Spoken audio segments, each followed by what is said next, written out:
Itu aja. Saya tidak bertanya tentang tupoksinya, ya.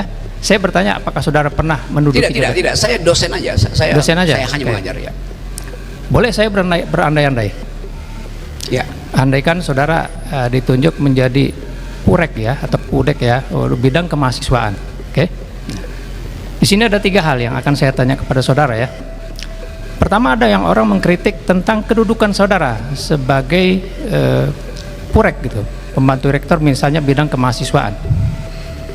Dia kritik saudara berkenaan dengan ketidakmampuan saudara, tidak cocok lah di bidang itu. Saudara tidak dekat misalnya dengan mahasiswa. Itu yang pertama. Terus yang kedua, saudara juga sebagai dosen, ya. Orang mengkritik kinerja saudara berkenaan dengan pengajaran saudara di kampus. Nah, terus yang ketiga, saya mohon maaf sebelumnya, ya. Orang mengkritik saudara saya lihat tadi di KTP-nya belum kawin. Yes. Orang mengkritik saudara sebagai seorang duda yang tidak bermoral. Seperti itu. Di 3 hal itu, manakah yang mempunyai potensi saudara marah kepada saya? Itu aja pertanyaan saya. Tadi yang ketiga apa? Yang tidak bermoral, tolong Pak Hakim. Seorang duda yang tidak bermoral. Duda yang tidak bermoral. Duda yang tidak bermoral. 3 hal itu manakah yang punya potensi saudara marah pada saya dan saudara melaporkan saya? Saya nggak akan marah karena saya anggap dalam pertanyaan itu nggak ada poin tuh. Duda yang tidak bermoral. Memang ada duda yang bermoral, berarti lalu saya mesti buktikan dulu bahwa saya duda, lalu buktikan saya bermoral. Jadi saya tidak akan melayani itu karena saya anggap itu adalah ya semacam satu argumentum ad hominem, itu aja. Oke. Kan jadi buat saya nggak ada poin di situ. Saya anggap ya diucapkan aja. Saya anggap itu sebagai berita dari seseorang, bukan problem saya, itu problem dia tuh. Oke. Saya lanjutkan, ya. Ya, bagaimana seandainya berita yang terakhir tadi yang saya dapat tentang duda tadi, saya peroleh dari data-data yang entah dari mana saya peroleh, itu saya bilang kepada saudara. Ya, itu artinya di dalam masyarakat kita dianggap bahwa orang yang tidak punya pasangan, apalagi duda, dia pasti tidak bermoral, apalagi janda. Kan itu justru yang mau kita batalkan. Jangan sampai ada pertanyaan semacam itu. Kan itu pertanyaan dungu sebetulnya tuh yang diucapkan oleh mereka yang mengkritik saya lakukan hal itu dan nggak pernah saya anggap itu. Karena kan itu buat apa itu diucapkan itu kan?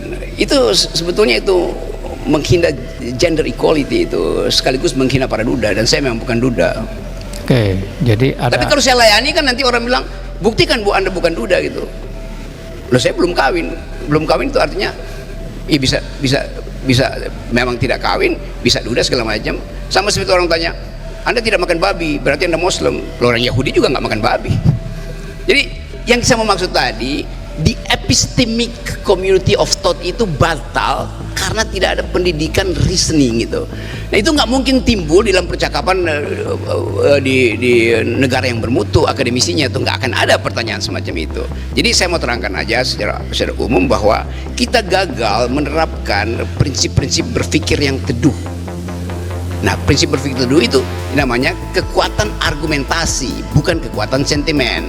Jadi public discourse itu yang saya terangkan tadi, the use of public reason, itu artinya menggunakan mata uang yang namanya pikiran tuh, the force of the better argument. Nah, kita seringkali tidak mau pakai mata uang argumen, kita pakai mata uang sentimen. Nah, 3 pertanyaan tadi itu mata uang sentimen, kira-kira begitu. Tapi itu hanya ilustrasi, Pak Hakim. Terima kasih. Iya, itu kan ilustrasi. Ya. Tapi yang saya ingin tekankan, ya, kaitannya dengan pertanyaan dari penasihat hukum tadi kan, ya. Kalau kita mengkritik seorang publik, ya, pejabat itu katakanlah, apa yang patut dikritik dari orang itu? Oke, semua public figure itu bukan cuma pejabat, selebritis juga public figure, dan selebritis juga kelihatannya begitu, kok masuk dalam wilayah privat. Loh, Anda begitu jadi selebritis, Anda tidak punya lagi wilayah privat. Anda memperoleh keuntungan puja-puji dari publik karena Anda public figure. Demikian juga public officer gitu, public servant. Kan dia dapat semua keistimewaan tuh. Kalau di jalan tol dia oleh para pengawal, dia udah dapat kemewahan di situ kan. Privasi dia harusnya tidak boleh didalilkan kembali karena dia udah dapat semua kemanfaatan publik. Jadi kalau saya kritik pejabat publik, saya kritik hasil dari kedudukan dia sebagai pejabat publik itu. Saya nggak kritik dia duda atau dia janda atau dia segala macam, enggak. Saya kritik yang Anda lakukan itu comply nggak dengan konstitusi.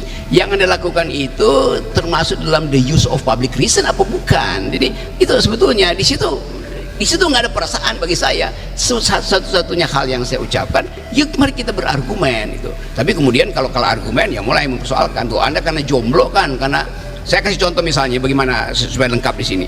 Saya dikritik karena menghina presiden oleh seorang profesor ekonomi UI namanya Renald Kasali. Saya ucapin di sini ya supaya dicatat. Kata si Renald Kasali, Rocky Gerung itu kasar ucapannya karena jarang bercinta itu. Bayangin coba, datang dari seorang profesor UI itu yang figur publik, dia jadi figur publik karena dia endorser jamu namanya jamu tolak angin tuh. Nah sekarang dia ucapin itu, artinya dia salah minum jamu. Dia mestinya minum jamu tolak dungu. Kan begitu dasarnya kan. Bagaimana dari seorang profesor datang kausalitas? Karena Anda jomblo, maka Anda mulut Anda kasar gitu kan. Jadi silakan saudara Kasali, ganti iklanmu itu, saya minum jamu tolak dungu karena saya masih dungu. Kan mesti begitu kan.